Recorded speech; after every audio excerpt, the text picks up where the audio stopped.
everyone, my name is Arush. Today I am reciting Lingashtakam. Brahma Murari Surachita Lingam Nirmala Bhashita Shobhita Lingam Janmaja Dukkha Vinashaka Lingam Tat Pranamami Sadashiva Lingam Deva Muni Pravarachita Lingam Kamadaham Karunakara Lingam Ravana Darpa Vinashana Lingam Tat Pranamami Sadashiva Lingam Sarva Sugandhi Sulepita Lingam Buddhi Vivardhana Karana Lingam Siddha Sura Asura Vandita Lingam Tat Pranamami Sadashiva Lingam Kanaka Mahamani Bhushita Lingam Panipati Veshtita Shobhita Lingam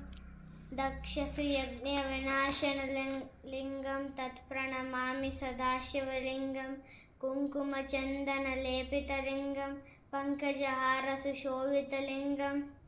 Sanchita Papa Vinashana Lingam Tat Pranamami Sadashiva Lingam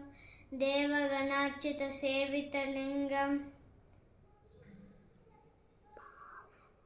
Bhavir Bhakti Bhirevacha Lingam Dinakara Koti Prabhakara Lingam Tat Pranamami Sadashiva Lingam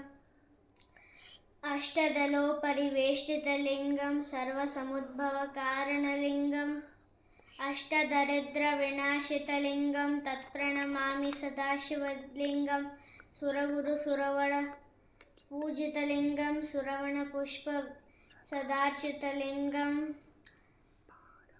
Parat Param Paramatmaka Lingam Tat Pranamami Sadashiva Lingam Lingashtakam Idam Punyam Yaha Patet Shiva Sanidau Shiva Lokam Avapnoti Shivena Saha Modate. Thank you.